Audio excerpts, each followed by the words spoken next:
नमस्कार दोस्तों, आपका स्टेनो सक्सेस में स्वागत है। तो फ्रेंड्स, आप हमारे चैनल में नए आए हैं तो चैनल को सब्सक्राइब करें और ज़्यादा से ज़्यादा शेयर करें, जिससे और भी दोस्तों को लाभ मिल सके और ज़्यादा से ज़्यादा प्रैक्टिस करें, जिससे आपका भी स्टेनो अच्छा हो सके। तो फ्रेंड्स, चलिए हाई कोर्ट डिक्टेशन लिखते हैं 70 वर्ड पर मिनट। डिक्टेशन स्टार्ट होगा 5 सेकंड बाद।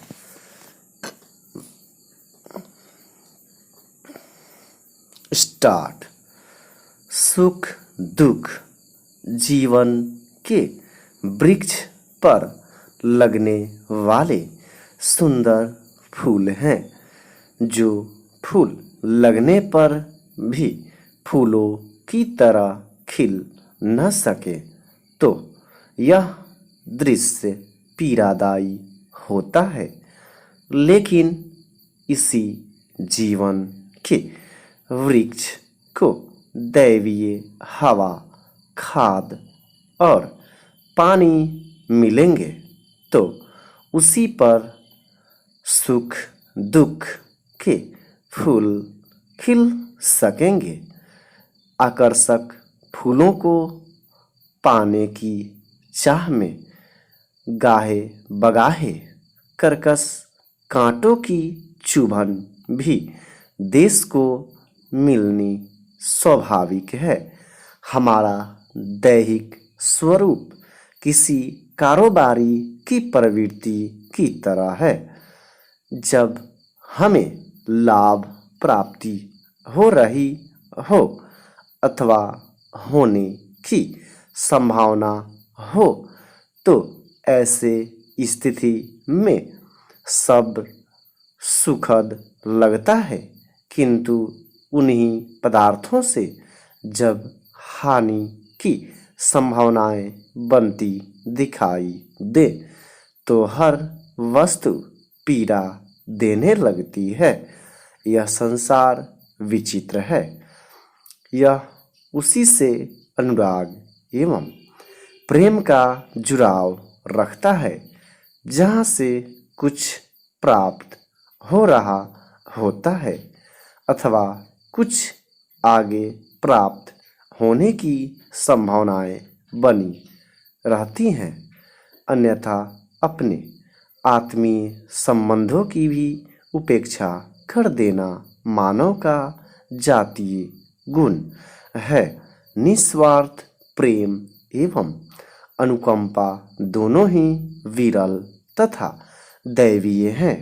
स्वार्थ में दुख, पीड़ा एवं पश्चाताप हर क्षण मौजूद रहते हैं, जबकि निस्वार्थ के मूल में सुख, आनंद, शांति, करुणा, दया एवं परोपकार की गोपनीय निधि छुपी रहती है। वही जीवन वृक्ष स्वयं तथा संसार की दृष्टि में हरा भरा और पोषण युक्त प्रतीत होता है, जिसे प्रभु रूपी माली की भरपूर स्नेह संपदा के सुख का संयोग प्राप्त होता है। उसे सुखाने तथा नष्ट करने वालों के उपक्रम धरे के धरे रह जाते हैं। अपनी चतुराई और अहम से कृत्रिम मालियों द्वारा लगाए गए वृक्ष समय से पूर्व ही अपनी चमक तथा जीवनी शक्ति खो देने को विवश हो जाते हैं।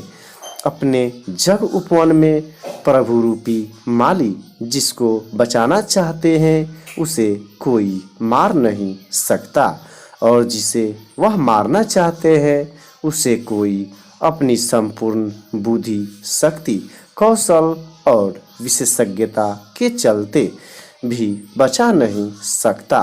अतः कोरोना महामारी के इस सांकटिक कालखंड में दैव पोषित जीवन वृक्ष ही दीर्घायु प्राप्त कर सकता है। स्टॉप। 5 सेकंड बाद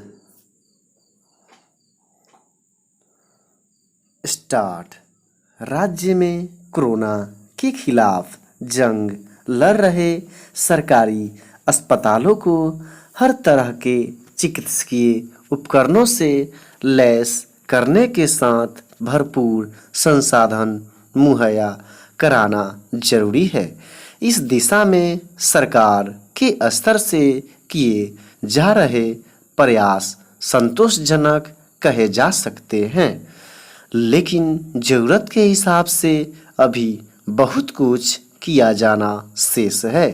कोरोना संक्रमितों की बढ़ती संख्या को देखते हुए स्वास्थ्य विभाग को यदि बड़े छोटे सभी सरकारी अस्पतालों को इस महामारी से लड़ने योग्य बनाने की महत्वपूर्ण जिम्मेदारी दी गई है, तो उसे जल्द से जल्द इस कार्य को पूरा करना चाहिए।